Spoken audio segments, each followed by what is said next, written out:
Hello everybody and welcome to a very windy episode of Hull City Transfer Talk. God, this is awful.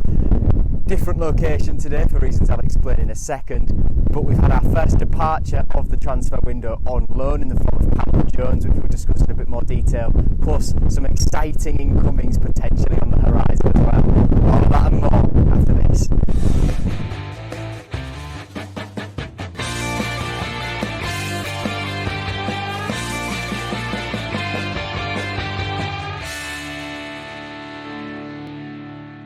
Dear God, it's windy. Welcome to Transfer Talk, everybody. The field I usually walk round is being used for a football tournament today, so I am instead walking around another field, which is a farther distance from my house, and it has been used as makeshift car parking for the tournament. So that's good, and it's very windy. Very, very, very windy today, and I haven't been outside all day until now, so I was not expecting this at all. But hey, we adapt, we overcome, and let's start with those very exciting incomings. We'll start with the two most recent ones to buck a trend, because these two seem the most likely. We'll start with Liam Delap. It was first reported by The Telegraph yesterday that we are close to signing Liam Delap on loan, and Baz Cooper confirmed this morning that that deal will be done any time now, basically, and he's expected to be on the flight from Humberside Airport that will take the team to Turkey for 10 days for pre-season training in the warm weather in Istanbul. So it's one that has people divided. Me, I'm excited because one, a signing's a signing, and two, Liam's a very, very highly rated player with a lot of potential. And yes, Stoke and Preston spells weren't necessarily the greatest in terms of scoring goals, but the two times we saw him at the MKM, the way he was involved in build-up play was really quite encouraging, and he was heavily involved in that, especially for Stoke. So I'm going to reserve judgment, and because ultimately Liam Rosenior will know better than me, so we'll trust him and we'll trust his judgment on a player that he clearly thinks he can get the best out of. The second of these most recent rumours then is from the press in Portugal, and it is Ruben Vinagre, the Portuguese left back from Sporting Club de Portugal, previously at Wolves, spent time on loan with Everton last season, coming in on loan with an option to buy, I do believe, which again is something I'm really excited for. The sort of player he was going to be when he was first coming through at Wolves, mental, absolutely mental. And he struggled for minutes at Everton. That wasn't, and a lot of people have said it's an injury related thing. It's not an injury related thing at all, quite frankly. He's missed 19 games in 4 years through injury, and that is, to be honest, pretty decent. That's about average. Typically a player might have a longer spell where they'll miss 7 or 8 games through injury if it comes at the wrong time of the season. So, and then you can have little knocks, like Greavesy didn't miss a game all 21-22, but then he had a decent spell out with injury this year.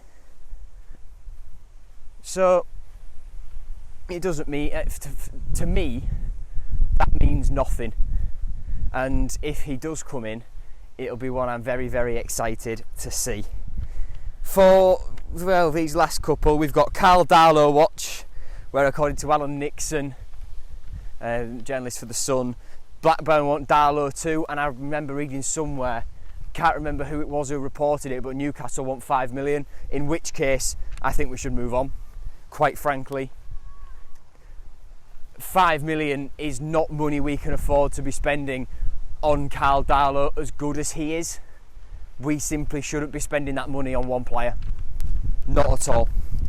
And after that, we had a report from Football Insider, usually quite reliable, that us and Middlesbrough, typical, are both interested in Seny Dieng from QPR. And that would be a signing I would be absolutely buzzing with. He's a great goalkeeper, let down by the poor defence at QPR last year. My God, this is so windy. Let down by the bad defence at QPR last year. In front of him, Dickie's gone, and I'd expect Dieng to go as well. Jesus Christ, why is this wind is so cold? So Dieng, I'd expect a few more goalkeeper rumours over the next few weeks and months, because obviously, you know, Darlow is the main target, and Tan Kesler has said, look, be patient. Of course, there's the Tom Heaton rumours as well, but I don't know, the Dieng one's interesting. Hull Live and Baz Cooper have said that there's nothing in it, but I'm not too sure. I think there might be something a little bit more in this one. It's not because of any insight I've got, it's just because of, you know, what feeling I get, because it's a smart target. It's a smart target, and we're walking into the wind now. It's a smart target, like I say. Oh my God, this is terrible. You know what? I'm just sitting down. I'm not dealing with that. I'm sitting down. I'm not having that. So, yeah, you know what? It's watch this space still on the Karl Darlow goalkeeper front. But we do, of course, want another keeper to supplement Matt Ingram, Lotta Tyler, Cartwright, who we expect to go out on loan again. Yeah. What should we do next? We'll do one I've missed from a couple of weeks ago, where there was chatter among Derby fans and Derby Twitter that we'd bid for Max Bird. Nothing else has been heard on that one just yet.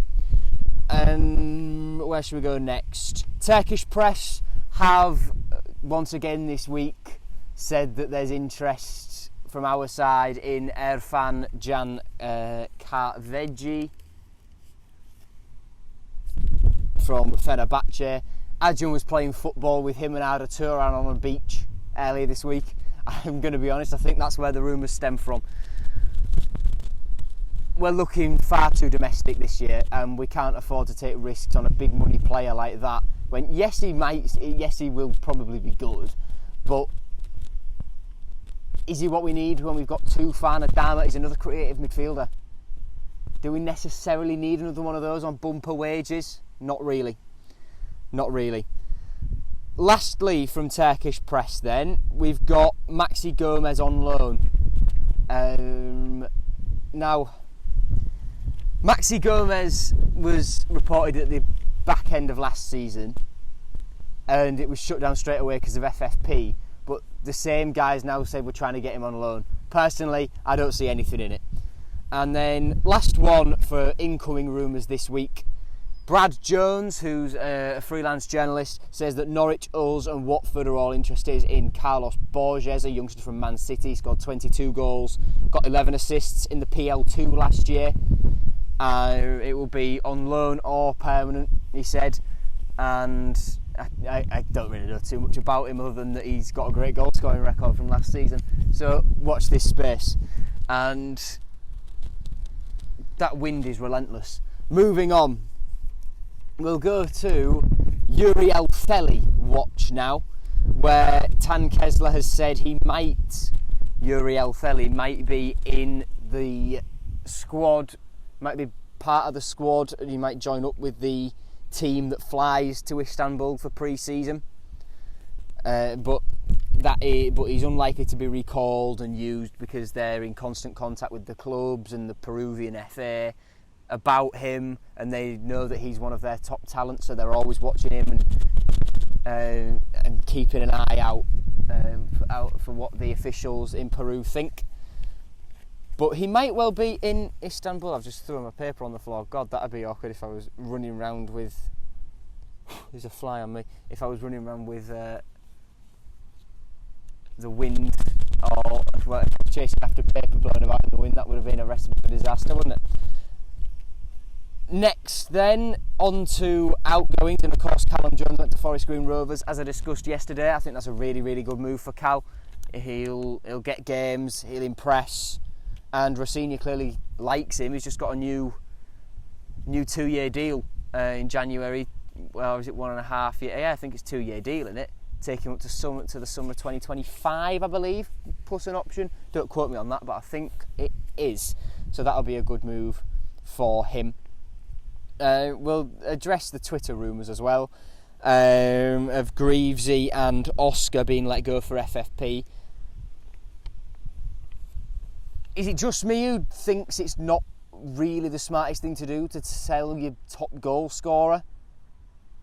Oscar, Rosie clearly likes Oscar, and Oscar's clearly buying into what Rossignol wants to do. He scored 14, 15 goals last year, and that was without playing for the last 7 or 8 games of the season. He could have easily, in those games, I'm thinking the Rotherham game, where the ball's just pinballing about in the area so many times.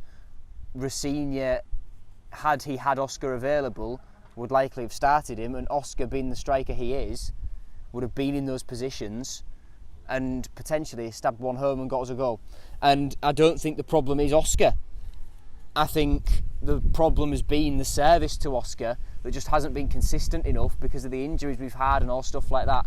So hopefully with a stronger pre-season, we'll have a less injury impacted season, and Oscar can build a relationship with whoever the defenders around him may be, the attackers around him, the supporting cast for him, whoever they may be.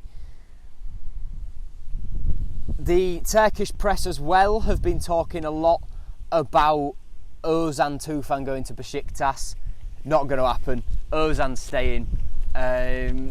He tweeted put on his Instagram story a picture of the training ground the day before pre-season training and called it home. He's loved in this place, and Turkish press take whatever they say typically comparing what we have over here with a pinch of salt. And then the last little thing, back to Jacob Greaves, an account on Twitter, Factos, who is not very well liked by the masses. I think he's all right personally. He, she, they, whoever it is running it, I think they're all right. And people might not like what they say, but they say a lot of things right. I don't necessarily believe the Erfan stuff, the stuff about Erfan Can Kahveci that they've been tweeting about, saying they've been told similar to what's been reported in Turkish press. But the stuff about Fleming, the stuff, Kino and George Honeyman leaving, Fleming leaving on loan in January, got that all right. So I think it could well be. It could, you've got to take everything with a pinch of salt on Twitter, haven't you? But I would trust what I'm about to say a little bit because it's coming from this guy.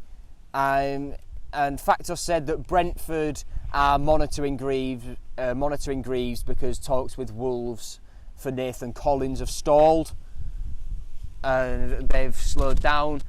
But no contact has been made between the clubs just yet. Like I say, watch this space. Right, I'm going to go get out of this wind because it's icy cold out here. Thank you very much for watching, everyone. Take care. I will see you all very soon. We should have a kit release this week in time for when we play Galatasaray on Wednesday, and hopefully some new signings as well. Take care, everyone. See you later, and goodbye.